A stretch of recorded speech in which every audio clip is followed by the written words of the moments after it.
Joining us now is the host of the Michael Savage Show podcast, Dr. Michael Savage.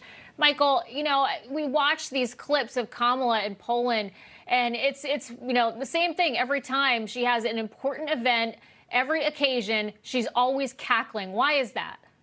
She's nervous. We have no statesmen, no diplomats. They're out of their league in a situation that may get out of control.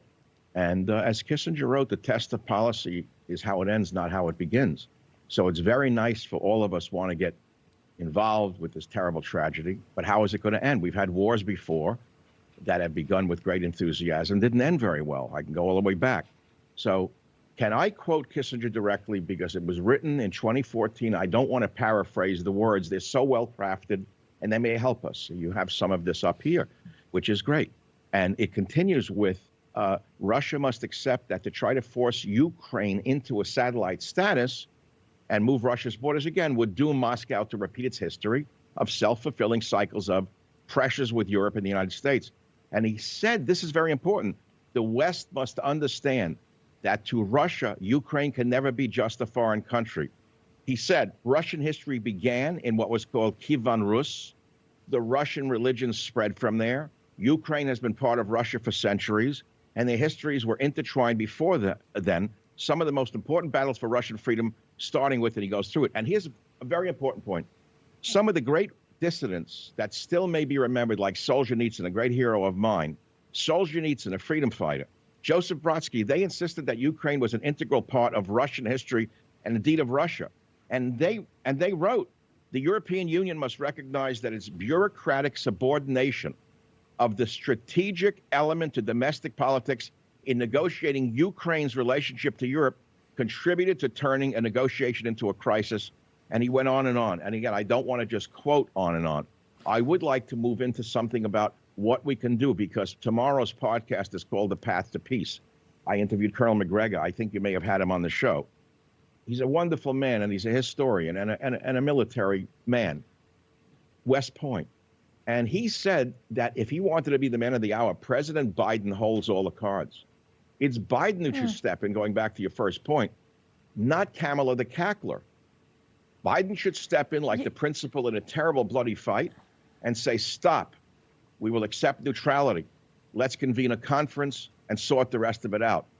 And both he and I agreed, by the way, that Biden's doing a remarkable job of restraint. I know people don't want to believe that coming from me, but I think it's remarkable that he has not been pushed by the far left into a more militant posture that we may not be able to recover from, or God forbid, lead to even more dire but you're circumstances than that. Michael, I do want to get your position on this as well. So what you're saying is you think that Biden's approach so far of restraint is the right approach. So the fact that they denied, like, for example, the MiGs from being able to be used on our base, despite the fact that Zelensky, I think, has done a very effective job in winning over the Europeans and the West in telling his story of the brutality coming from Putin.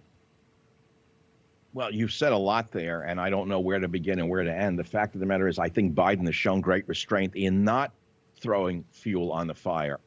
He's only doing so much that he can do. Any more, we want our fighters out over there fighting with Russian jets. That's war, World War III. What happens when we shoot down Russian jets? But what about giving the jets to Ukraine? I mean, without our fighters, it's giving the jets, giving more of the military equipment to assist the Ukrainians. Well, first of all, they couldn't fly our jets. That's to begin with. We're not saying that. We're talking about the MiGs, which they can fly, the MiGs. Well, they're antiquated jets. They have a tremendous accident rate. They're flown by the Indian Air Force. They're not very good. They're 30 years out of date. They'll be shot down in 2 seconds if they can ever land in Ukraine. People don't even ask, how are those jets going to get from Poland into Ukraine? Well, they have to fly in and land them in Ukraine. Where are they going to land them? On airfields in Ukraine. What do you think the Russians will do the minute they hear that there are MiG-7, MiG-21s? Oh, they're bombing right now the airports. Well, that's what they do in war. They bomb the runways you can't land there. I'm sorry, Michael, I couldn't hear but what assistance should the U.S. and NATO give? I know you talk about restraint, but at the same time, you have civilians dying. Obviously, Putin is going to keep moving forward. He's the Russian army is approaching Kyiv. It seems very dire for Zelensky. What if Zelensky is killed off? Does the West then take action? Is Putin going to be unchecked? Well, you're asking an impossible question to answer for a number of reasons. If Zelensky were killed, God forbid, one way or the other, and I have heard that he could be killed by his own people if he capitulated. That's what I heard today from the colonel. Meaning, if he were to agree too quickly with Putin on a settlement, his own people are liable to kill him. That's something that I haven't heard until today. So this is a hypothetical. My point is that Biden's doing a good job thus far. Any more, and we risk direct confrontation with a nuclear power, with a man who is not going to back down. Russia is willing to take unlimited damage, economically, politically, you name it, right, in order not to back down. He's not like us. There's a history with Putin, whether you hate him or love him, call him a devil or a nationalist. The fact of the matter is he's not going to back down, Mercedes. And the fact is, if we the put ones more who kept the Russians in we're going to have a check disaster. were Ronald Reagan and Donald Trump. Michael Savage, thank you so much. I didn't hear that one, but thank God there's no world war yet. Thanks for having me, by the way. I sure appreciate the chance. Thank you very much. Thank you, Michael. Thank you, Michael. Good to see you.